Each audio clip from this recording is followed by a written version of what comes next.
Hello dear students, कैसे आप लोग? बढ़िया? कैसा चल रहा है सब कुछ? ओके, आई होप कि आप सब बहुत बढ़िया होंगे और अच्छे से पढ़ लिख रहे होंगे, है ना? प्यारे बच्चों, आज मैं लेकर आया हूं एक बहुत इंपॉर्टेंट कॉन्सेप्ट। क्या है ये कॉन्सेप्ट, इसके बारे में हम देखते हैं। सबसे पहले समझते हैं कि किस चीज से रिलेटेड है ये। तो ये जो कॉन्सेप्ट है ये एक्टिव और पैसिव वॉइस से रिलेटेड है। ठीक है, किससे रिलेटेड है? एक्टिव और पैसिव वॉइस से। और दूसरी बात यह है कि ये जो कॉन्सेप्ट है एक और टॉपिक से भी रिलेटेड है और उस टॉपिक का नाम है इन्फिनिटिव। हालांकि इन्फिनिटिव में जनरली कोई ये आपको पढ़ाएगा नहीं, ठीक है, क्योंकि जनरली इन्फिनिटिव यानी एडवांस वर्ब एक ऐसा टॉपिक है जिसमें जल्दी कोई टीचर हाथ नहीं डालना चाहता और छोटी छोटी मोटी मोटी बातें ऊपर ऊपर की बता के निकल जाना चाहता है, क्योंकि उसको पता है कि भाई अगर मैं इसमें डालूंगा तो मुझे खुद क्लियर नहीं है तो मैं बच्चों को क्या क्लियर करूंगा, फिर मेरा फीडबैक क्या हो जाएगा, खराब हो जाएगा। इसलिए जनरली 99.99% टीचर्स जो है एडवांस वर्ब को वही चीजें बताते हैं जो वो खुद थोड़ा मोटी मोटी समझे रहते हैं कि इस वर्ब के बाद ये इन्फिनिटिव आना है, इस वर्ब के बाद जीरंड आना है, इस वर्ब के बाद पार्टिसिपल आना है, वो बताकर वो निकल जाते हैं। ठीक है, और वॉइस में भी इसको नहीं पढ़ाते हैं और नहीं जनरली आपको किसी बुक में मिलेगा, खासकर जो इंडियन ऑथर्स के द्वारा बुक लिखी गई है जो आप मार्केट से खरीदते हो, चाहे कोई भी, मैं यहाँ पे नाम नहीं लेना चाहूंगा, लेकिन आप कोई भी बुक इस तरह से मार्केट से लेकर आते हो तो उसमें जनरली आपको इस तरह के क्वेश्चंस नहीं मिलते हैं। मतलब तरीका नहीं बताया गया होता है कि कैसे इसको करना है। ऑलराइट, तो हम लोग आज यहाँ पर यही चीज सीखने के लिए तैयार हैं और मैं आप सभी को बताने जा रहा हूं कि क्या है ये। ठीक है, तो इसमें दो चीजें शामिल हैं, एक तो एक्टिव पैसिव और दूसरा इन्फिनिटिव का रोल। समझ गए? तो यहां पर दोनों ही चीजें किस तरीके से एक दूसरे के कॉम्प्लीमेंट हैं वो हमें देखना है। ठीक है ना? तो मैं यहां पर एक क्वेश्चन लिख रहा हूं। सबसे पहले आप सभी क्या करेंगे, उस क्वेश्चन को देखिए और खुद अटेम्प्ट करिए। ठीक है, मेरे पढ़ाए हुए स्टूडेंट्स को ये तो कर लेंगे, लेकिन जो नहीं पढ़े हैं इस तरह के क्वेश्चंस, वो इस तरह के क्वेश्चंस को समझने की कोशिश करें। समझ गए? तो क्वेश्चन मैं यहां पे लिख रहा हूं, जैसे अगर मैं ये कहूं क्या कि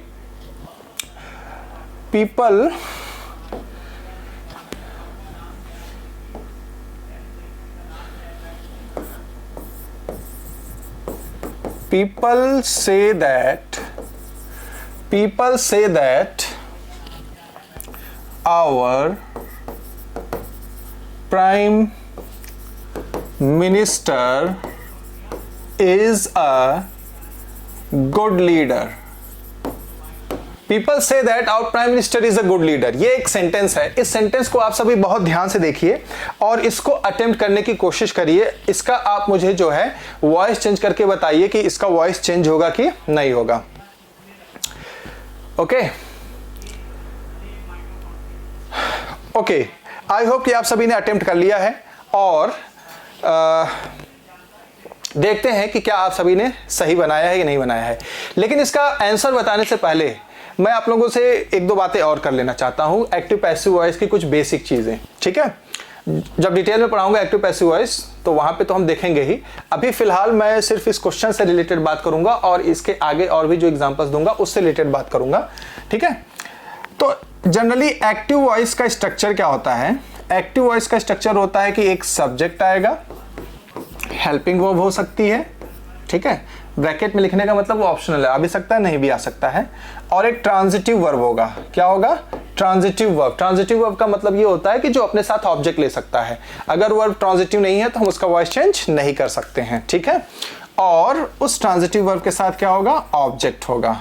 ऑलराइट, एक ऑब्जेक्ट भी हो सकता है, दो ऑब्जेक्ट भी हो सकता है। अगर वो मोनो ट्रांजिटिव वर्ब है तो सिंगल ऑब्जेक्ट होगा, डाई ट्रांजिटिव वर्ब है तो दो ऑब्जेक्ट हो सकता है उसके साथ। ऑलराइट, तो ये है एक्टिव वॉइस का एक जनरल स्ट्रक्चर। अगर ऐसा सेंटेंस है तो हम उसका पैसिव वॉइस बनाते हैं, और पैसिव वॉइस जब हम बनाते हैं तो वो किस तरीके से बनाते हैं वो भी देख लीजिए। पैसिव वॉइस हम बनाते हैं तो हम क्या करते हैं, जो ऑब्जेक्ट है उसको सब्जेक्ट बनाते हैं, यानी हम लिखते हैं सब्जेक्ट ऑफ ऑब्जेक्ट। ऑलराइट, और फिर इसके हिसाब से और टेंस के हिसाब से हम क्या लगाते हैं, यहाँ पर हेल्पिंग वर्ब लगाते हैं। अब यहाँ ऑप्शनल नहीं है, यहाँ कंपलसरी हेल्पिंग वर्ब लगाना। ठीक है, और उसके साथ फिर वर्ब की थर्ड फॉर्म लगती है, जो ट्रांजिटिव वर्ब है उसी का क्या लगेगा? थर्ड फॉर्म लगेगा। और उसके बाद फिर हम यहाँ पर बाय लिखते हैं और आगे जो सब्जेक्ट है उसका ऑब्जेक्ट, यानी ऑब्जेक्ट ऑफ सब्जेक्ट। ये हर जगह नहीं लिखा था, जनरल सेंटेंसेस में ये नहीं लिखा जाता है, ये सिर्फ पर्सनल सेंटेंसेस में लिखा जाता है। अब जनरल सेंटेंस और पर्सनल सेंटेंस क्या है, ये आगे हम किसी और टॉपिक में डिस्कस कर लेंगे, ठीक है ना। तो देखिए ये है एक्टिव और ये passive. Active voice subject plus transitive verb plus object, यानी कि वहां पर ट्रांजिटिव वर्ब का आना जरूरी है, ठीक है, और उसके बाद ऑब्जेक्ट होना चाहिए, तो ही हम वॉइस चेंज कर सकते हैं। ये बात हमें कब से सिखाई गई है, ये बात हमें तब से सिखाई गई है जब से हम लोग इंग्लिश पढ़ना स्टार्ट किए हैं। टेंस कंप्लीट करने के बाद वॉइस और नरेशन पढ़ना स्टार्ट किए, तब से हमको ये बात सिखाई जाती है, यानी क्लास 6 से ऑलमोस्ट सभी को इंग्लिश पढ़ाना स्टार्ट कर दिया जाता है। तो वहां पर हमको ये बात बताया गया कि भाई अगर इस तरह का स्ट्रक्चर होगा तो इस तरह से वॉइस हम लोग चेंज कर लेते हैं, यानी ट्रांजिटिव वर्ब होना वहां पे जरूरी है। और ये बात सच भी है कि अगर ट्रांजिटिव वर्ब नहीं है तो हम उस सेंटेंस का वॉइस चेंज नहीं कर सकते हैं, ठीक है। अब आइए इस सेंटेंस की कसौटी पर हम लोग इस सेंटेंस को एग्जामिन करते हैं। ऑलराइट, तो ट्रांजिटिव वर्ब होना चाहिए सेंटेंस में, तो पहले तो इस सेंटेंस में वर्ब ढूंढिए, वर्ब कौन कौन सा है। तो हम ये देखते हैं कि इस सेंटेंस में यहां पर कितने वर्ब हैं, 2 वर्ब हैं। एक वर्ब है क्या आपका से, और दूसरा वर्ब क्या है आपका इज। एक वर्ब है क्या से, और दूसरा वर्ब क्या है इज, ठीक है ना। अब क्या ये दोनों ट्रांजिटिव वर्ब है, क्या से एक ट्रांजिटिव वर्ब है और क्या इज एक ट्रांजिटिव वर्ब है, बताइए, सोचिए। क्या से एक ट्रांजिटिव वर्ब है या क्या इज एक ट्रांजिटिव वर्ब है, तो उसका जवाब है नहीं, न तो से ट्रांजिटिव वर्ब है और ना ही इज ट्रांजिटिव वर्ब है। तो क्या हम लोग इस सेंटेंस का वॉइस चेंज नहीं कर सकते हैं, क्योंकि हमने जो पढ़ा है अब तक उसके हिसाब से तो यही बात निकल कर आती है कि भाई अगर सेंटेंस में ट्रांजिटिव वर्ब नहीं है, ठीक है, तो इसका मतलब वॉइस चेंज नहीं हो सकता है। लेकिन ऐसा नहीं है, हम इस तरह के सेंटेंसेस का भी वॉइस चेंज करते हैं, समझ गए। उसके कुछ नियम है, उस रूल्स को, उस नियम को हमें क्या करना है, देखना है कि किस तरीके से वो होते हैं। तो इसको मैं मिटा देता हूं, ठीक है। देखिए अब इस सेंटेंस का हम लोग कैसे वॉइस चेंज करते हैं, तो मैं आपको बता दूं इस तरह के सेंटेंस का 2 तरीकों से वॉइस चेंज किया जाता है। कितने तरीकों से, 2 तरीकों से। तो इसका पहला तरीका मैं यहां पर लिख रहा हूं, देखिए इसका जो पहला तरीका है उसमें हम क्या करते हैं, जो इतना पार्ट है सिर्फ इसी का वॉइस चेंज करते हैं। बहुत ध्यान समझिएगा, जो इतना पार्ट है सिर्फ इसी का वॉइस चेंज करते हैं। तो इसका वॉइस चेंज करने के लिए हम लोग एक सब्जेक्ट चूज कर लेते हैं और वो सब्जेक्ट है इट। इन ऑल केसेस, सभी केसेस में आपको क्या यूज करना है, सब्जेक्ट इट ही यूज करना है और कुछ नहीं यूज करना है। इट, फिर टेंस के हिसाब से हेल्पिंग वर्ब, इस वर्ब का जो टेंस है उसके हिसाब से यहां पर हेल्पिंग वर्ब लगेगा। अगर ये वर्ब प्रेजेंट टेंस में है तो यहां प्रेजेंट टेंस का helping verb is am are लगेगा, ठीक है ना। फिलहाल इट सब्जेक्ट लेते हैं तो हमेशा इज ही लगेगा। और अगर ये पास्ट टेंस में होता, ठीक है ना, आगे एग्जांपल से हम देखेंगे, तो हम यहां पर क्या लगाएंगे, वॉज लगाएंगे, ठीक है ना, क्योंकि पास्ट टेंस के हेल्पिंग वर्ब वॉज और वर होते हैं। तो इट आएगा तो इट के साथ हमेशा वॉज ही आएगा, सिंगुलर ही आएगा। उसके बाद ये जो वर्ब है इसका थर्ड फॉर्म, ठीक है, और ये दैट लगाकर ये आगे का क्लॉज पूरा ऐसे ही छाप दो, क्लॉज एज इट इज, ठीक है ना, यानी ये जो भी पूरा क्लॉज है एज इट इज आ जाएगा। दैट के बाद ये पूरा क्लॉज एज इट इज ऐसे ही आ जाएगा। ये एक तरीका हो गया और ये तरीका थोड़ा सिंपल है, ठीक है ना। हो सकता है कि आपके एग्जाम्स में ऑप्शंस में इस तरीके से आंसर दिया हो, ठीक है, लेकिन एक दूसरा तरीका भी है इसका।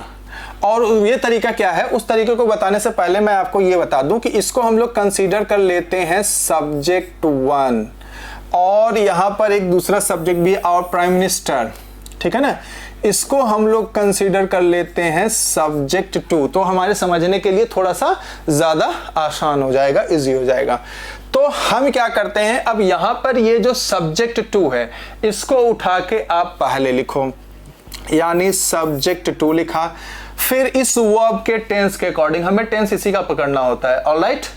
तो इस वर्ब के टेंस के अकॉर्डिंग हमें हेल्पिंग वर्ब लगानी है। उसके बाद फिर इसी वर्ब का हमें थर्ड फॉर्म लिखना है। अब हम आगे ये जो दैट है और ये सब है, ये सब्जेक्ट तो हमने एक बार यहाँ पे लिख दिया तो दोबारा रिपीट नहीं करेंगे। तो अब हम ना इसको इन्फिनिटिव बनाते हैं। क्या बनाते हैं?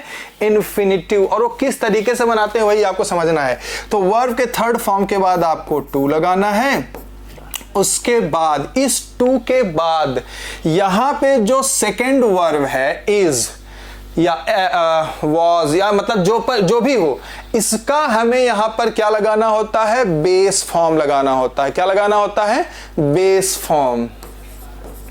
Base form, sorry, base form of the verb of that clause. ठीक है ना, पूरा मैंने लिख दिया ताकि आपके समझ में आ जाए। Base form of the verb of that clause, यानी दैट क्लॉज का जो वर्ब है उसका आपको बेस फॉर्म लगाना है। समझ गए ना? क्या लगाना है? Base form. ओके। और उसके बाद यहां पर ये जो कॉम आया हुआ है वो आपको लिख देना है, यानी कॉम्प्लीमेंट। ठीक है, ये हो गया दो रूल। दो तरीकों से हम इसका वॉइस चेंज कर सकते हैं। अब हम इन्हीं दोनों रूल्स को फॉलो करके इस सेंटेंस का वॉइस चेंज करते हैं। तो हम सबसे पहले फर्स्ट रूल को देखते हैं। फर्स्ट रूल क्या बोल रहा है? It plus helping verb plus verb का थर्ड फॉर्म और आगे दैट क्लॉज पूरा ऐसे लिख देना है। तो हम यहां पर इसका वॉइस चेंज करने के लिए स्टार्ट करते हैं। सबसे पहले हमने क्या लिखा? इट। ठीक है ना, इट। और चूंकि ये प्रेजेंट टेंस है तो प्रेजेंट टेंस में इट के साथ हेल्पिंग वर्ब क्या लगेगा? मैंने क्या बताया था? इज। अगर पास्ट टेंस में होता तो क्या लगता? वॉज। It is. फिर उसके बाद वर्ब का थर्ड फॉर्म, तो से क्या है? इसका थर्ड फॉर्म क्या हो जाएगा? It is said. और आगे ये पूरा दैट क्लॉज ऐसे ही छाप देना है, यानी that our prime minister, our prime minister is a good leader. Our prime minister is a good leader. Alright, ये एक सेंटेंस हो गया, एक तरीका हो गया। अब दूसरे तरीकों को देखिए। दूसरा तरीका क्या है? दूसरा तरीका यह है कि यहां पे सब्जेक्ट टू को आपको पहले लेकर आना है। हमारा सब्जेक्ट टू क्या है? Our prime minister. तो इसको उठा के हमें पहले लिखना है। तो हम इसको लेकर आ गए यहां पर, our prime minister, our prime minister. ठीक है ना। अब क्या करना है आगे? सब्जेक्ट टू के बाद क्या लिखना है? Helping verb. अब हेल्पिंग वर्ब क्या है? इस वर्ब के टेंस के हिसाब से हमें देखना है। मैंने आपको फिर से बता दूं कि हमें हमेशा इसी वर्ब के अकॉर्डिंग टेंस यहां पे मेंशन करना है। तो यहां पर से है, प्रेजेंट टेंस है, तो अगेन यहां पे प्राइम मिनिस्टर सिंगुलर है, तो क्या लगेगा उसके साथ? Is. Our prime minister is. अब उसके बाद यहां पे क्या लिखना? वर्ब का थर्ड फॉर्म। तो वर्ब क्या है? से। तो से का थर्ड फॉर्म क्या हो जाएगा? सेड। उसके बाद क्या बोल रहा है? टू लगाने को, तो टू लगा दिया। फिर base form of the verb of that clause, यानी यहाँ पे ये जो वर्ब है इसका बेस फॉर्म। तो इसका बेस फॉर्म क्या होता है? बी होता है। ये सारे वर्ब जो इज, एम, आर, वॉज, वर हैं, ये सब के सब किससे बने होते हैं? ये सब के सब बी से बने हैं। तो इनका बेस फॉर्म होता है बी, तो आपको बी लिखना है यहाँ पर। ठीक है, our prime minister is said to be. अब उसके बाद क्या करना है? दैट क्लॉज के ये मतलब ये जो है, इसके बाद क्या लिखना है आपको? कॉम्प्लीमेंट। तो जो कॉम्प्लीमेंट आया है वो छाप दीजिए आप यहाँ पे, अ गुड लीडर। ठीक है ना। ऑलराइट, अगर यहाँ बी का फॉर्म आएगा तो यहाँ कॉम्प्लीमेंट आएगा। अगर यहाँ बी का फॉर्म नहीं आया, कोई और वर्ब आया है, तो कुछ और वहां पे फिर आएगा। वो ऑब्जेक्ट हो सकता है दूसरा उस वर्ब का, या जो भी हो। ठीक है, तो वो आपको देखना है। आगे के एग्जांपल्स हम देखेंगे फिलहाल। तो ये दो तरीका हो गया आपके इस तरह के सेंटेंसेस का वॉइस चेंज करने का। ठीक है, अब मैं आपको यहां पर कुछ और एग्जांपल्स देता हूं और आप सभी खुद ब खुद इसको ट्राई करिए कि आप लोगों से होता है कि नहीं होता है। बाकी तो मैं यहां बताने के लिए हूं ही। ठीक है, ओके। तो हमारा नेक्स्ट एग्जांपल, जैसे अगर मैं ये कहूं, अच्छा एक चीज और मैं आपको बता दूं कि ये जो तरीका है ना, ये जो तरीका मैं सिखा रहा हूं, इस तरह के सेंटेंसेस का इस तरह से चेंज करेंगे, तो एक्चुअली ये जो तरीका है ये कुछ पर्टिकुलर वर्ब्स के ऊपर एप्लीकेबल होता है। इनको बोलते हैं वर्ब ऑफ रिपोर्टिंग। क्या बोलते हैं? Verb of reporting. इनको हम बोलते हैं से। ठीक है ना। और कौन कौन से वर्ब्स हैं? सपोज, रिपोर्ट, ठीक है ना, consider, think, feel, know. Alright, ये इस तरह के कुछ वर्ब्स आते हैं। इन्हीं के साथ हम लोग इस तरह का स्ट्रक्चर यूज करते हैं। और आगे देखिए,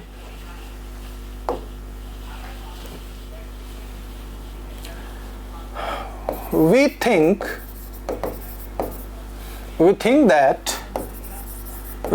that he is a great man. He is a great man. He is a great man. चलिए बनाइए इसका जल्दी से. We think that he is a great man.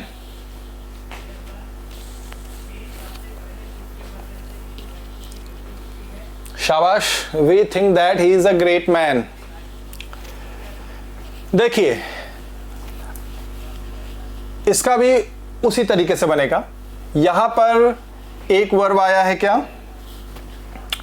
यहां पर एक वर्ब आया है think और यहां पर एक वर्ब आया है is.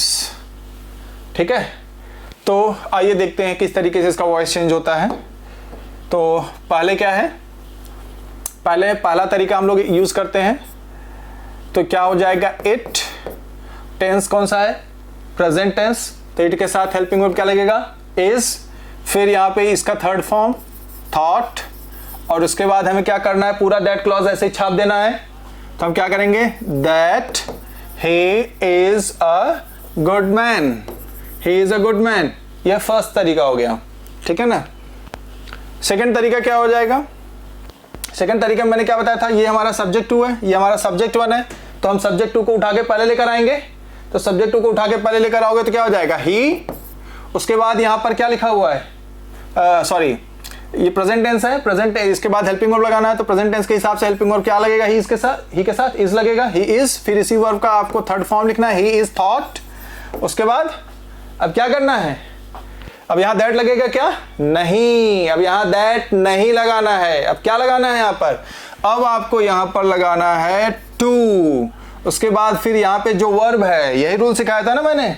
देखिए यहां पर क्या था भाई, सब्जेक्ट 2 हेल्पिंग वर्ब, वर्ब का थर्ड फॉर्म 2, फिर base form of the verb of that clause. ठीक है, तो यहां पर अब इज का बेस फॉर्म होता है बी. हम सीख चुके हैं अभी. और उसके बाद एक कॉम्प्लीमेंट आया हुआ है. तो हम यहाँ पर क्या लिख देंगे, he is thought to be a good man, sorry great man है ना, ग्रेट मैन है. मैंने वहाँ पे गुड लिख दिया है, कोई बात नहीं, उसको हम लोग करेक्ट कर लेते हैं. A great man, a great man. है ना, कितना इजी है, बहुत ही आसान है, बहुत ही ज्यादा आसान है. ठीक है, नेक्स्ट एग्जाम्पल मैं देता हूं. जैसे अगर मैं ये कहूं कि दे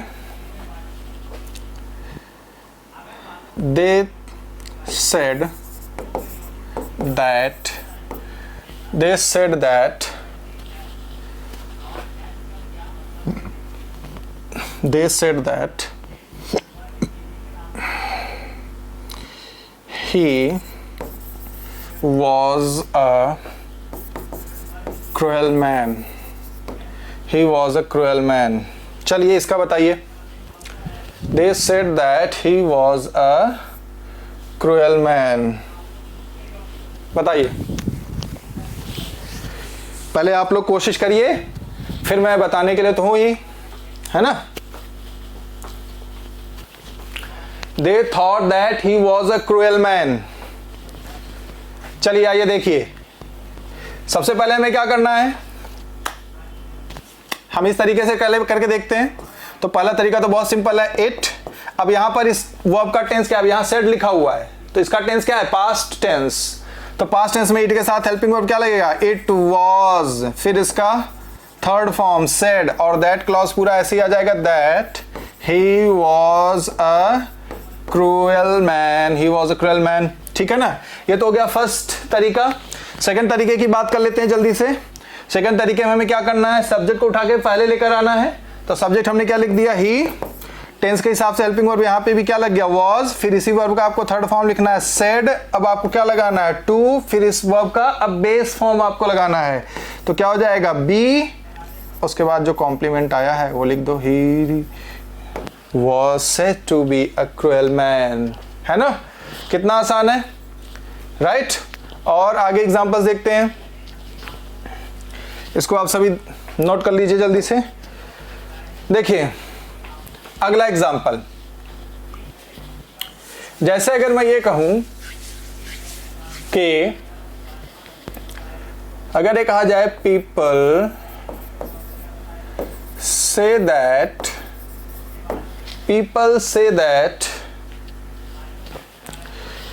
he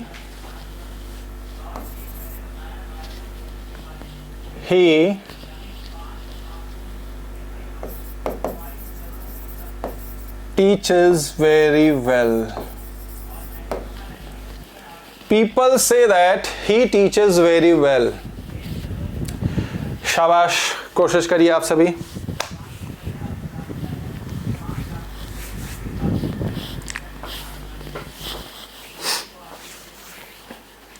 People say that he teaches very well. वही तरीका है, बहुत सिंपल है, ज़्यादा इसमें आपको दिमाग कुछ नहीं लगाना है। जो मैंने बता दिया, अगर वो बातें आपके समझ में आ गई हैं तो वो बातें अगर आपके समझ में आ गई तो आप बहुत अच्छे से इस क्वेश्चन को अटेम्प्ट कर लेंगे।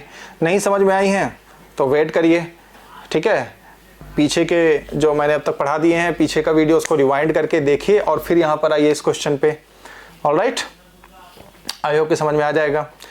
देखिए, आई होप कि आप सभी ने अटेम्प्ट कर लिया होगा, तो आइए अब मैं इसको डिस्कस कर लेता हूँ। पीपल से that he teaches very well. तो आइए देखते हैं इसका फर्स्ट तरीका क्या है।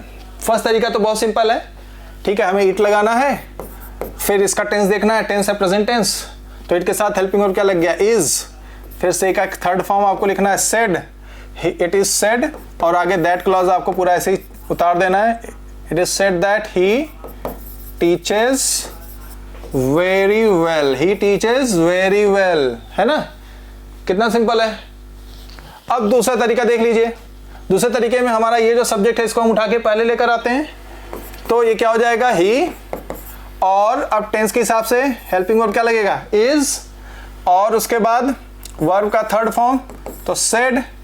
अब यहां पर सेड के बाद आपको क्या लगाना होता है, to, he is said to. अब बताइए मुझे आगे, अब यहां पे हमारा जो ये वर्ब है इसका हमें क्या करना है, बेस फॉर्म यूज करना है। तो टीचर्स का बेस फॉर्म क्या होता है, टीच। तो वहां पे जो भी वर्ब आए आपको उसका बेस फॉर्म यूज करना है। तो it is, he is said to teach very well, he is said to teach very well. समझ गए मेरी बात को, समझ में आ रहा है। ये जो भी मैं बता रहा हूं ये आपको इस तरह के सेंटेंसेस को करने का, ट्रांसफॉर्म करने का यही एक तरीका है। इसी तरीके से आपको करना है जो मैं आपको बता रहा हूं, ठीक है। अब चलिए अगला एग्जांपल ले लेते हैं। इसी का अगर मैं आपको पास्ट लिख देता हूं, people said that he taught very well. People said that he taught very well. बताइए, people said that he taught very well, क्या होगा, बोलो। People said that he taught very well. बहुत ही सिंपल है, इसी तरीके से हमें करना है। पहला क्या हो जाएगा, इट। अब यहां पे सेड आया हुआ है तो पास्ट टेंस हो जाएगा was said, he was said that, sorry it was said that, आगे जो आया उसको उतार दीजिए, ही टॉट वेरी वेल। अब दूसरा तरीका देख लीजिए।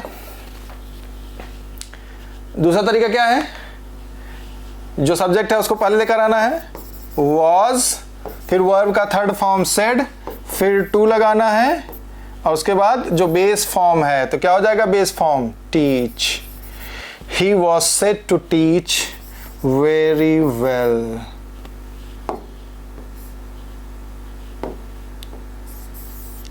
Very well. बहुत सिंपल है, समझ में आ रही मेरी बात। तो हमेशा आपको यही चीज करना है। इस तरह के जितने भी आपको मैं एग्जांपल्स दूंगा आपको यही चीजें वहां पर करनी हैं, ठीक है ना। बस आपको ये ध्यान में रखना है कि जो सेकंड वाला तरीका है उसमें आपको इतना करने के बाद आपको क्या लगाना होता है, उसको इन्फिनिटिव बनाना होता है। ठीक है, जो सेकंड पार्ट है वॉइस चेंज करते समय हमें उसका इन्फिनिटिव बना देना होता है। Is that clear? चलिए अगला एग्जांपल देखते हैं। अब जैसे अगला एग्जांपल अगर मैं ये कहूं, क्या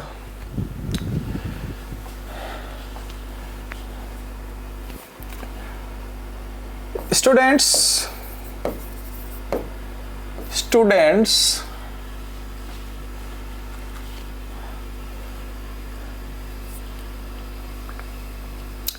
say that he taught very well. Students say that he taught very well. अब आपको लग रहा होगा तो मैंने पिछला सेंटेंस ही रिवाइज कर दिया है। हाँ, तो लगभग वैसा ही है। आप सभी चेंज करके दिखाइए, तब हम इसके ऊपर बात करते हैं।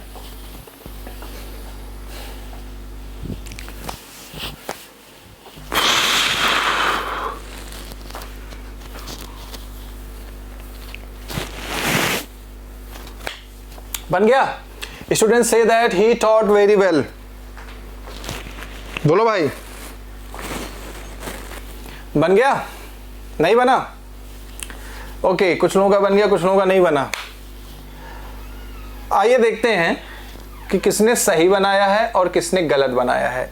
दोनों तरीके देखते हैं। तो पहला तरीका क्या था? पहला तरीका ये था कि हम यहाँ पे इसका वॉइस चेंज करेंगे तो क्या हो जाएगा, 8। अब इसका टेंस है क्या, प्रेजेंट टेंस, तो इज, इट इज, सेड, और यहां पर क्या लग जाएगा, that, it is said that, और आपने क्या लिख दिया, he taught very well. It is said that he taught very well. ये ऐसी काफी डरावनी आवाजें निकाल रहा है। सेकेंड, ये तो सबका बन गया होगा, और ये क्योंकि ये तो इजी है ना। अब दूसरा बताते हैं, वो आपका सब्जेक्ट है, उसको आप पहले लेकर आए, सेकंड सब्जेक्ट को पहले लिखा, तो इसके हिसाब से हमने क्या लगाया, इज, और यहाँ पर हमने क्या लिखा, सेड, और हमने यहाँ पर लिखा टू, ही इज सेड। अब इसका हमने बेस फॉर्म लिखा क्या, बेस फॉर्म क्या है इसका, teach, he is said to teach very well. तो मैं आपको बता दूं, क्या बता दूं, कि ये जो सेंटेंस है ना भाई, ये गलत है। क्यों गलत है? उसके पीछे देखिए कारण। आपने जब यहां पर लिखा था पीपल से that he teaches very well, तो भी आपने भी बनाया he is said to teach very well. भाई यहां पर कौन सा टेंस है, यहां पर है प्रेजेंट टेंस, यहां पर कौन सा टेंस है, यहां पर भी है प्रेजेंट टेंस। और अब आप ये जो सेंटेंस देख रहे हो इसमें क्या लिखा हुआ है, स्टूडेंट्स से दैट, बस स्टूडेंट्स की जगह पीपल की जगह स्टूडेंट्स आ गया है, ठीक है ना। यहां पर से लिखा हुआ है प्रेजेंट टेंस, और यहां पर क्या लिखा हुआ है, टॉट, ये है पास्ट टेंस, और आपने वही चीज बना दी, he is said to teach very well.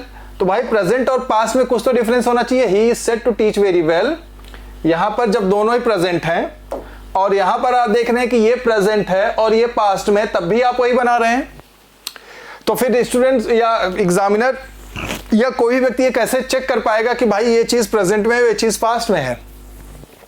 भाई अगर आप दोनों ही सेंटेंसेस का सेम उत्तर लिख रहे हैं, ठीक है, सेम आंसर लिख रहे हैं, तो कोई व्यक्ति ये कैसे पता पाएगा कि ये जो आपने आंसर लिखा हुआ है ये प्रेजेंट का है या पास्ट का है ना। तो मामला यहां फंस रहा है ना। मामला कुछ नहीं फंस रहा है, मामला सिर्फ इस वजह से फंसा क्योंकि मैंने आपको क्या बताया था कि ये जो भी टॉपिक मैं डिस्कस कर रहा हूं वॉइस का, ये दो चीजों से रिलेटेड है। एक तो एक्टिव पैसिव वॉइस का बात हो गया, और दूसरा यहाँ पे इन्फिनिटिव की बात हम लोग कर रहे हैं। तो ये जो ऊपर वाला एग्जाम्पल, ऊपर वाला तरीके से मैंने चेंज किया है ना, जनरली ये एग्जाम में बहुत ही कम इस तरीके से आंसर पूछा जाएगा, ज्यादातर बार इसी तरीके से आंसर पूछा जाएगा। समझ गए ना। तो आपको अब यहाँ पे थोड़ा सा कॉन्शियस होने की जरूरत है। और किस तरीके से कॉन्शियस होने की जरूरत है, देखिए सबसे पहले तो आपको इन्फिनिटिव के कुछ रूल्स पता होने चाहिए, ठीक है। क्या रूल्स होते हैं, जैसे कि ये जो इन्फिनिटिव होता है, ये जो इन्फिनिटिव होता है, ठीक है ना, इन्फिनिटिव जो होता है ना, ये एक होता है फुल इन्फिनिटिव होता है, और इस फुल इन्फिनिटिव के और एक होता है बेयर इन्फिनिटिव, ठीक है ना, बेयर इन्फिनिटिव। तो ये जो फुल इन्फिनिटिव होता है ना, ये इसके 4 टेंसेस होते हैं। एक होता है इंडेफिनिट, जिसको हम लोग बोलते हैं क्या 2 + b1, ठीक है ना। एक होता है क्या कंटिन्यूअस, इसको हम लोग बोलते हैं क्या 2 + b + ving, ठीक है ना। एक होता है क्या परफेक्ट, जैसे 4 टेंस होते हैं उसी तरह से इन्फिनिटिव के भी 4 टेंस होते हैं। एक होता है इंडेफिनिट इन्फिनिटिव या इंडेफिनिट टेंस ऑफ इन्फिनिटिव, जिसको हम लोग बोलते हैं 2 + b1, क्योंकि इंडेफिनिट में हम लोग वर्ब का फर्स्ट फॉर्म यूज करते हैं। कंटिन्यूअस में 2 + b + ing, क्योंकि कंटिन्यूअस क्या होता है b का form plus ing, tense chapter में मैंने आपको पढ़ा रखा है। तो कंटिन्यूअस इन्फिनिटिव क्या होगा 2 + b + ing। उसी तरह से परफेक्ट इन्फिनिटिव क्या हो जाएगा 2 +, अब परफेक्ट टेंस क्या होता है हैव प्लस वर्ब का थर्ड फॉर्म, तो परफेक्ट इन्फिनिटिव क्या होगा 2 + हैव प्लस वर्ब की थर्ड फॉर्म। और एक होता है क्या परफेक्ट कंटिन्यूअस, समझ गए ना। परफेक्ट कंटिन्यूअस क्या होगा, अब परफेक्ट कंटिन्यूअस क्या होता है have plus been plus ing, ठीक है ना। तो यहाँ पे परफेक्ट इन्फिनिटिव है तो उसके पहले 2 लग जाएगा, यानी 2 + have plus been plus ving, ठीक है ना। ये हो गए आपके इंडेफिनिट के 4 टेंस, ठीक है ना। अब इन टेंसेस को आपको समझना है, ठीक है। तो इसको मैं अलग अलग एग्जांपल से समझाता हूं। जैसे कि अगर मैं ये कहूं क्या ही इज टू टीच, या फिर एक दूसरा एग्जांपल अगर मैं दूं क्या ही वांट्स टू टीच। तो एक चीज यहां पर समझिए कि यहां पर ही के बाद एक वर्ब आ रहा है वांट, भाई ही जो है इसका सब्जेक्ट है, समझ गए ना। और इस वांट के बाद एक इन्फिनिटिव आ रहा है टू टीच, तो इसका भी सब्जेक्ट कौन है ही है, समझ गए ना। ही वांट्स टू टीच, और एक और सेंटेंस मैं लिख दे रहा हूं he wants me to teach, ठीक है। देखो ये जो 3 सेंटेंस मैंने यहां पर लिख रखे हैं ना, आपको कुछ बातें समझाने के लिए लिख रखे हैं। ये बातें क्या है, बहुत ही सिंपल है। अगर आप इनमें थोड़ा ध्यान देंगे तो समझ में आएगा, ध्यान नहीं देंगे तो समझ में नहीं आएगा।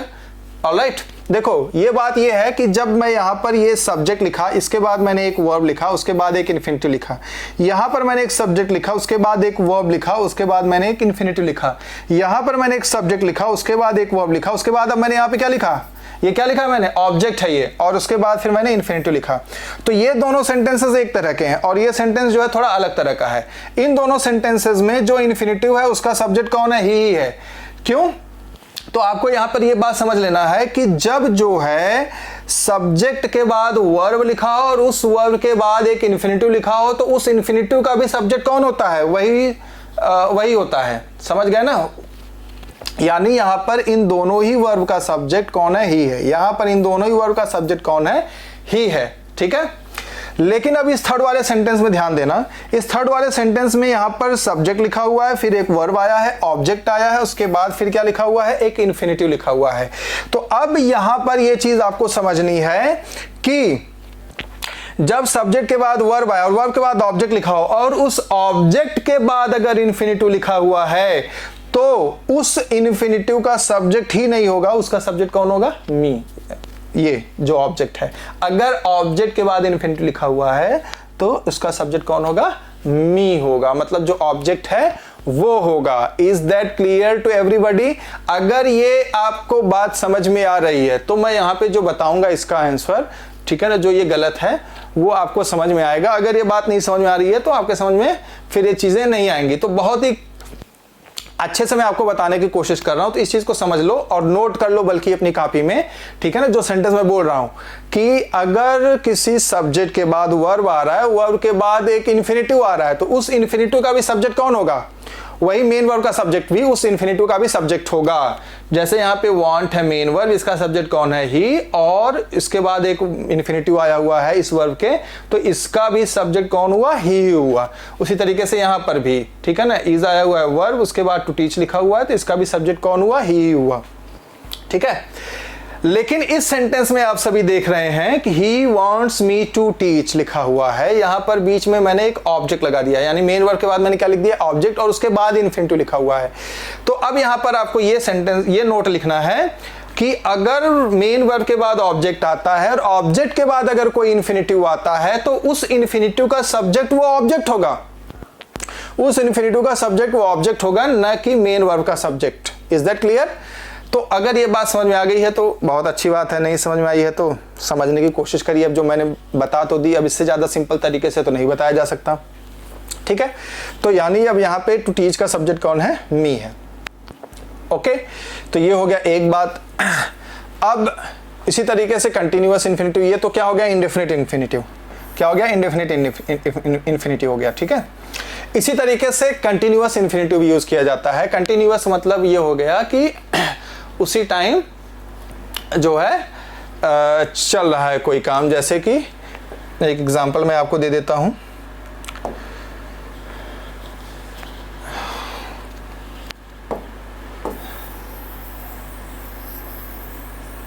देखिए, जैसा अगर मैं ये कहूं क्या, ही seems to be talking to someone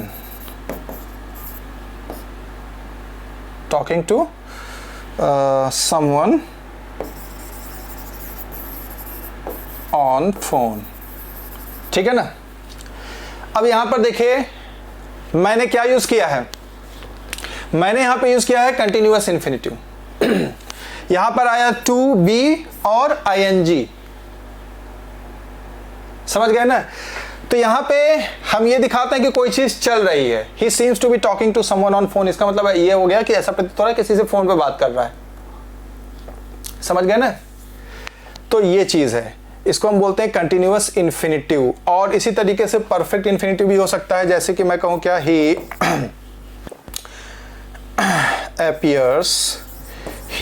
appears to have finished his lunch। ठीक है ना? He appears to have finished his lunch, ऐसा प्रतीत होता है उसने अपना लंच खत्म कर लिया। तो हम परफेक्ट इन्फिनेटिव यूज करते हैं कोई काम जो पास्ट में हो चुका है उसके बारे में बात करने के लिए। कोई चीज कंप्लीट हो गई है उसके बारे में, कोई चीज कंप्लीट हो गई तो इसका मतलब वो चीज पास्ट रिलेटेड है, तो उसके बारे में बात करने के लिए हम लोग क्या यूज करते हैं? परफेक्ट इन्फिनेटिव यूज करते हैं। तो ही appears to have finished his lunch, इसका मतलब लंच फिनिश करने का काम पहले हो गया था। बात मैं कब बोल रहा हूं? अभी ही appears कौन से टेंस में? प्रेजेंट टेंस में। इसका मतलब बात मैं अभी बोल रहा हूं, लेकिन लंच उसने पास्ट में पहले खत्म कर लिया था। समझ गए ना? सेंटेंस मैं अभी बोल रहा हूं, लेकिन लंच खत्म करने का काम उसका पास्ट में हो चुका था। ठीक है, तो अगर ये बात आपके समझ में आ गई, ये जो परफेक्ट वाली बात अभी मैंने बताई है, तो आप ये सेंटेंस को अब सही करेंगे। ठीक है, नहीं समझ में आई है तो दिक्कत है। मैं फिर से एक बार बता रहा हूं, ध्यान से समझिए। इंडेफिनिट इन्फिनेटिव जो इसके पहले भी मैं लिख के मिटा दिया हूं, ठीक है ना, उसमें हमें ये देखना होता है कि अगर मेन वर्ब के बाद ही इन्फिनेटिव आ गया तो उस इन्फिनेटिव का जो सब्जेक्ट होगा मेन वर्ब का ही सब्जेक्ट होगा। अगर मेन वर्ब के बाद ऑब्जेक्ट आया है उसके बाद इन्फिनेटिव आया है, ठीक है ना, तो उस इन्फिनेटिव का सब्जेक्ट ऑब्जेक्ट होगा। Is that clear? वो जो ऑब्जेक्ट लिखा हुआ है जिसके बाद इन्फिनेटिव लिखा हुआ है वो ऑब्जेक्ट ही उस इन्फिनेटिव का सब्जेक्ट होगा।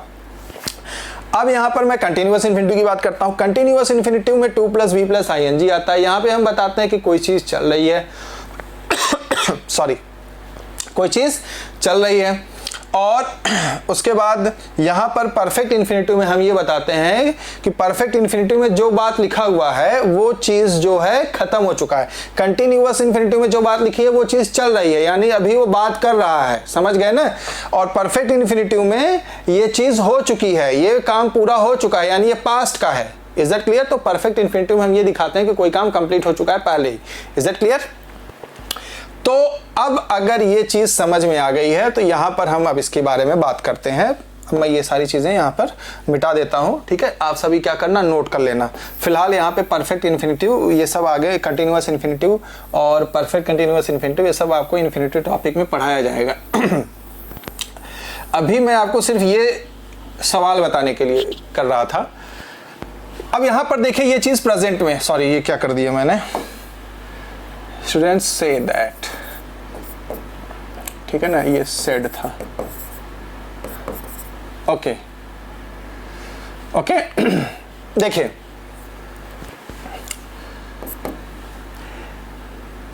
आपको ये समझना है कि ये जो है प्रेजेंट टेंस में है और ये क्या है, पास्ट टेंस में है। ये प्रेजेंट टेंस में और ये पास्ट टेंस में है। अभी जो मैंने एग्जांपल लिखा था, क्या लिखा था, he appears to have finished his lunch.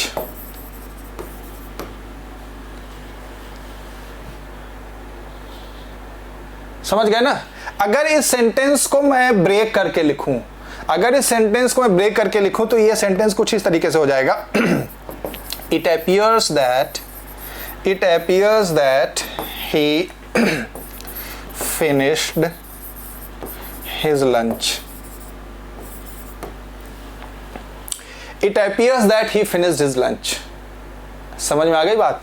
ये चीज अभी मैंने कही, अब ऐसा प्रतीत होता है और लंच खत्म करने का काम उसका पहले ही हो चुका है, तो इसको हमने पास्ट में लिखा। सेम वही चीज यहां पर है, यहां पर से आया हुआ है जो कि प्रेजेंट टेंस में है सॉरी, और यहां पर पास्ट टेंस है। इसका मतलब ये हो गया कि ये चीज पहले ही हो गई, ये चीज खत्म हो गई। समझ गए, ये फिनिश्ड एक्शन की बात हो रही है, पास्ट की बात हो रही है, ठीक है। तो अगर आप इसको ऐसे ही लिख दोगे, he is said to teach very well, तब तो इस सेंटेंस में और इस सेंटेंस में कोई डिफरेंस ही नहीं रहा, कोई डिफरेंस ही नहीं रहा। क्यों? क्योंकि डिफरेंस इसलिए नहीं रहा क्योंकि यहां पे ही के बाद ये जो वर्ब आया है सेड, और इस मेन वर्ब के बाद क्या आया हुआ है, टू टीच आया हुआ है ठीक है। तो इसका मतलब दोनों सेम टेंस के हो गए, दोनों क्या हो गए, सेम टेंस के हो गए। लेकिन यहां पर ऐसा नहीं है। ऐसा क्यों नहीं है? क्योंकि ये है प्रेजेंट टेंस में और ये है क्या, पास्ट टेंस में। तो अगर मैं यही उत्तर लिख दूंगा तो फिर दोनों ही सेम टेंस में माने जाएंगे, और जबकि ऐसा है नहीं, वो पास्ट में है। तो हमें यहां पर कुछ ऐसा सिस्टम करना होगा ताकि पढ़ने वाले को ये चीज पता चले कि ये चीज पास्ट की है। तो मुझे वही यहां पर परफेक्ट इन्फिनिटिव यूज करना होगा, यानी हमारा जो सही उत्तर होगा वो होगा he is said to have taught, perfect infinitive, have taught very well, ये हो जाएगा आपका सही sentence. He is said to have taught very well। समझ में आ गई बात? अगर समझ में आ गया तो अगला एक एग्जांपल मैं आपको देता हूं, उसको आप सभी ट्राई करिए। देखिए, जैसा अगर ये कहा जाए कि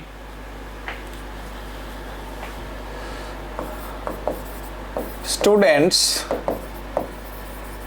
said that he had taught very well।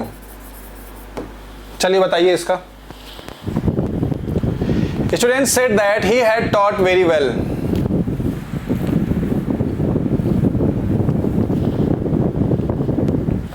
Students said that he had taught very well।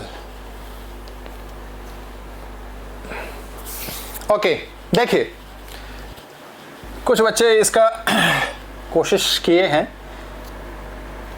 जैसे अगर इसका फर्स्ट उत्तर तो ये हो जाएगा, आप लोग बहुत आसानी से बना लोगे। क्या हो जाएगा? It is said that he had, sorry is नहीं आएगा यहां पर, क्या आएगा, ओह सॉरी, क्या आएगा यहां पर, वॉज आएगा, क्योंकि ये पास्ट टेंस में है ना।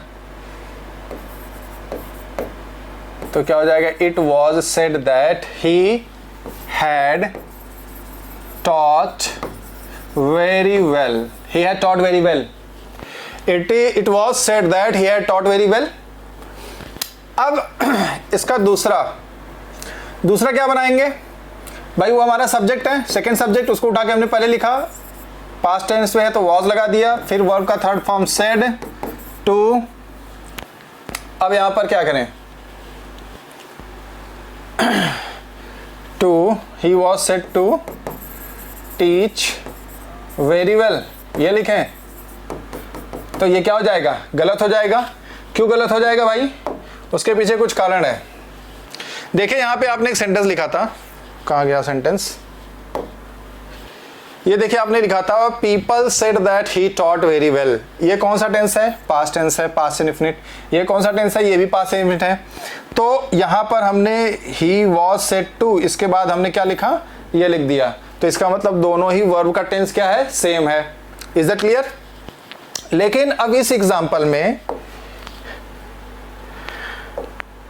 ठीक है, he was said to teach very well, इस एग्जांपल में अगर आप यही से, ये मतलब इस एग्जांपल में अगर आप यही चीज लिख देते हो, he was said to teach very well, तो इसका मतलब वो दोनों चीजें तो सेम हो गई, वो दोनों आंसर सेम हो गया भाई। एक आंसर ये और एक आंसर ये, जबकि यहां पर आप सभी देख रहे हैं कि यहां पर पास्ट टेंस है और यहां पर भी पास्ट इंडेफिनिट टेंस है। यहां पे भी पास्ट, सॉरी कहां गया, सॉरी यहां नहीं है, यहां है, ठीक है, यहां पे भी पास्ट इंडेफिनिट है, यहां पे भी पास्ट इंडेफिनिट है, ठीक है।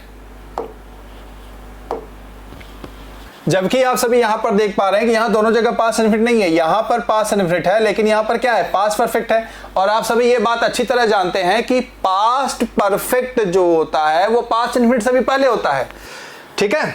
जैसे कि अभी हमने पीछे वाले एग्जांपल में देखा, पीछे वाले एग्जांपल में हम एक वर्ब प्रेजेंट का यूज कर रहे थे और एक वर्ब पास्ट का। तो प्रेजेंट से जब पास्ट में जाते हैं तो वह क्या आता है, वहां आता है पास्ट इंडेफिनिट, ठीक है ना। अब यहां पर एक वर्ब क्या है, पास्ट में है, और उससे पहले क्या आता है, पास्ट ऑफ पास्ट। तो पास्ट ऑफ पास्ट यानी पास्ट से भी पहले, तो ये क्या हो गया, पास्ट परफेक्ट। तो आप सभी को ये टेंस टॉपिक में मैंने पढ़ाया है कि पास्ट से पहले अगर कोई चीज होती है तो वो क्या होता है, पास्ट परफेक्ट में आता है। तो इसका मतलब ये चीज इससे पहले ही पूरी हो गई है, तो हमें अब वहां पे उसी सिस्टम को फॉलो करना है जो अभी मैंने आपको सिखाया था, ठीक है। कि अगर कोई काम पहले खत्म हो गया है और वो हमें इन्फिनिटिव के माध्यम से दिखाना है, तो हम क्या करेंगे, उसको परफेक्ट इन्फिनिटिव में लिखेंगे। और अगर आपने मेरी पहली एडवाइस सुनी होती ध्यान से, जब मैं एकदम शुरू कर रहा था इस टॉपिक को आपको एक्सप्लेन करना, जब मैं आपको नियम लिखा रहा था, तो वहां पर मैंने क्या बताया था कि यहाँ पे जो भी वर्ब आया है उसका आपको क्या करना है, उसका आपको बस बेस फॉर्म लिख देना है, ठीक है। तो इसका उत्तर क्या हो जाएगा, ही वॉज सेड टू। अब यहाँ पे क्या वर्ब आया हुआ है, हैड, इसका बेस फॉर्म क्या होता है, हैव टॉट वेरी वेल। ये उत्तर आपका क्या हो गया, सही हो गया। समझ गए। तो कहने का मतलब ये है कि अगर कोई एक्शन पहले खत्म हो गया है, ठीक है ना, तो हमें उसको परफेक्ट इन्फिनिटिव के थ्रू दिखाना है, परफेक्ट इन्फिनिटिव के माध्यम से दिखाना है। साथ में है तो सिंपल इन्फिनिटिव दिखाओ या कंटिन्यूअस इन्फिनिटिव दिखाओ। अगर कोई एक्शन कंटिन्यू है तो कंटिन्यूअस इन्फिनिटिव आएगा, ऑलराइट। या यहाँ पे जो भी वर्ब है उसका आपको क्या करना है, बेस फॉर्म लगा देना है। चलिए अगला एग्जांपल लेते हैं। जैसे अगला एग्जांपल मैं कहूँ क्या जैसे अगर मैं ये कहूँ कि दे said that he was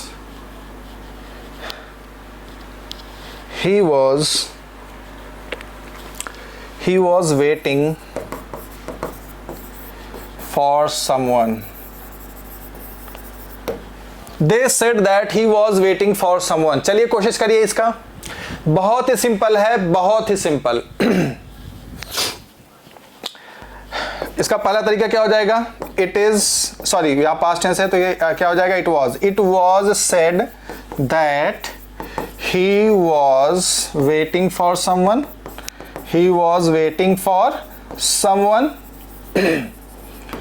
ये एक तरीका हो गया।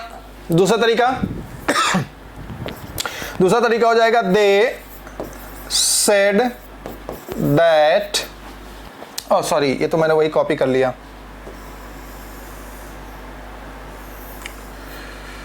दूसरा तरीका क्या हो जाएगा, सब्जेक्ट टू को पहले लिखेंगे, सब्जेक्ट टू क्या है हमारा, ही वॉज सैड। अब यहां पे आपको टू लगाना है। अब यहां पे हमारा वॉज वेटिंग है, एक कंटिन्यूअस टेंस है, पास्ट कंटिन्यूअस, तो वॉज का बेस फॉर्म क्या होता है, बी, और वेटिंग का वेटिंग हमने लिख दिया। ये क्या बन गया, ये बन गया continuous infinitive, he was said to be waiting, ठीक है ना, he was said to be waiting for someone, right. कितना आसान है।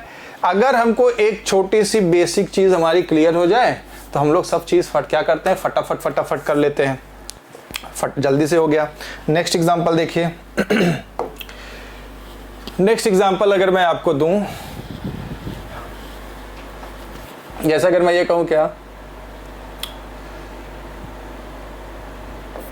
he said, sorry,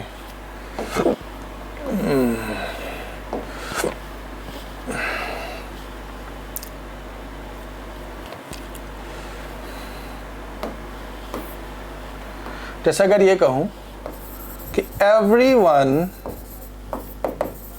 feels that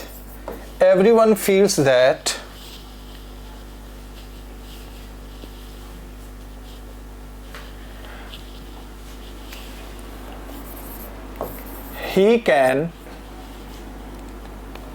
can manage everything। चलिए इसके बारे में बताइए, शाबाश, कोशिश करिए। Everyone feels that he can manage everything। आपको मेरी उन्हीं जो है फंडामेंटल बातों को, बेसिक बातों को ध्यान में रखना है, तो आप जल्दी से इसको बना लोगे, नहीं तो फिर जो है उसी में घूमते रहोगे। तो आइए चलिए डिस्कस कर लेते हैं। अब देखिए इसका फर्स्ट तरीका क्या हो जाएगा, फर्स्ट तरीका ये है कि इट, ये प्रेजेंट टेंस में है तो क्या हो जाएगा, इज, फील्स का क्या हो जाएगा, फेल्ट, और दैट लगाकर सब कुछ ऐसे उतार दिया, he can manage, sorry, he can manage everything। तो भाई एक तरीका हो गया, ये तो सिंपल वाला है ना, ये तो सबको आता है, लेकिन इसके दूसरे तरीके की अगर हम बात करें तो क्या हो जाएगा, सब्जेक्ट टू है, उसको उठा के हमने पहले लिखा, उसके साथ टेंस के हिसाब से हेल्पिंग वर्ब इज लगा, he is felt to can manage everything. लेकिन ये क्या है, रॉन्ग है। क्यों रॉन्ग है भाई, क्या कारण है रॉन्ग होने का? रॉन्ग होने का कारण यह है कि टू के बाद कभी कैन पढ़ा है आपने? क्या टू के बाद कभी कोई मॉडल पढ़ा है आपने? बोलिए, टू के बाद कभी कोई मॉडल्स आपने पढ़े हैं? नहीं पढ़े होंगे, कहीं देखे भी नहीं होंगे, तो इसलिए सेंटेंस रॉन्ग हो गया। तो अब सवाल ये उठता है कि आप लोग कहेंगे कि आपने तो कहा था कि यहाँ पे जो भी वर्ब है उसका टू के बाद आपको बेस फॉर्म लगा देना है, तो कैन का बेस फॉर्म कैन ही होता है। बिल्कुल सही बात है, कैन का बेस फॉर्म कैन ही होता है, लेकिन यहाँ पर टू के बाद हम मॉडल्स नहीं लिख सकते हैं। तो टू के बाद अगर हम मॉडल्स नहीं लिख सकते हैं तो हम क्या कर सकते हैं, फिर हम इस कैन का कुछ जो है अल्टरनेटिव चूज करेंगे। तो इसका अल्टरनेटिव क्या है, इसका अल्टरनेटिव है he is felt to be able to manage everything। समझ गए ना, ये हो जाएगा सही। तो इस चीज का ध्यान रखना कि अगर कैन आया हुआ है या फिर कोड आया हुआ है तो इसका मतलब होता है बी एबल टू। क्या मतलब होता है, बी एबल टू। तो अगर कैन कोड आया तो आप उसकी जगह क्या लगा देंगे, बी एबल टू लगा देंगे। Got my point everybody? बहुत ही सिंपल है। तो क्या हो जाएगा, he is felt to be able to manage everything. Okay, next example अगर मैं आपको दूं, जैसा अगर ये इसी का मैं पास्ट फॉर्म लिख दूं, everyone felt that he could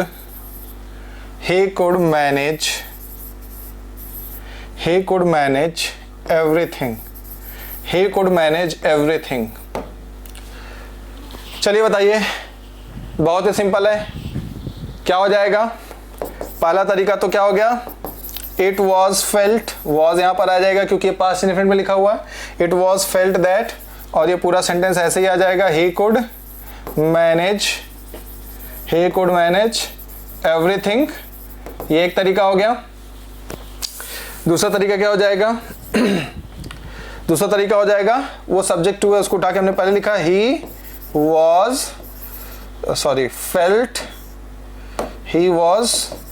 felt. अब यहाँ पे टू लिखेंगे। अब यहाँ पर क्या लिखें? फेल्ट टू कुड का बेस फॉर्म कैन लिखें? नहीं, गलत हो जाएगा। मैंने क्या बताया, कैन या कुड आया है तो टू के बाद कोई भी मॉडल्स नहीं लिखा जाता है, उसका हमें कुछ अल्टरनेटिव, सेम मीनिंग का अल्टरनेटिव। तो कैन कुड का क्या हो जाता है? Be able to. तो यहाँ पे बी एबल टू हो जाएगा। ओके, तो he was felt to be able to manage everything. Is that clear? समझ गए मेरी बात को? तो ये चीज है।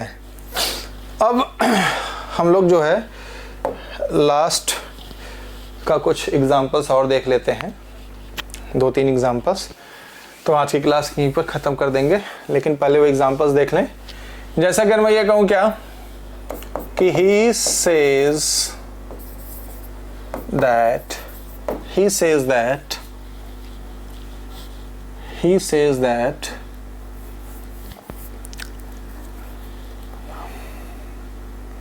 Rahul will come on time। चलिए इसका बताइए, Rahul will come on time.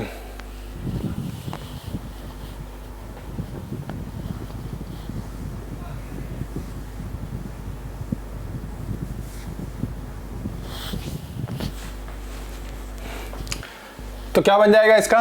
पहला तरीका तो यह है क्या, it is said that Rahul will come on time. Simple वाला तरीका, Rahul will come on time, ये तो हर कोई बना ले रहा होगा। अच्छा, अब इसके दूसरे तरीके की अगर हम बात करें तो राहुल हमारा दूसरा सब्जेक्ट है, उसको उठा के हमने पहले लिखा टेंस के हिसाब से, is said to will come on time. तो क्या हो जाएगा? गलत हो जाएगा। क्यों? क्योंकि अभी अभी मैंने बताया कि हम टू के बाद कोई भी मॉडल्स का यूज नहीं करते हैं। टू के बाद किसी भी तरह के मॉडल्स का यूज नहीं हो सकता है। Is that clear? तो ये क्या हो गया? रॉन्ग हो गया। फिर अब हम क्या करें? कैन कुड के लिए तो हमने बी एबल टू लगा रखा था, विल के लिए क्या लगाएंगे? सोचिए सोचिए सोचिए। देखो बहुत ही सिंपल है। ये जो विल, शैल, वुड, ये सब आता है ना, विल शैल वुड, तो इसके लिए हम लोग क्या लगाते हैं? Be likely to. क्या लगाते हैं? Be likely to. ठीक है ना? क्या लग जाएगा वहां पे? Be likely to.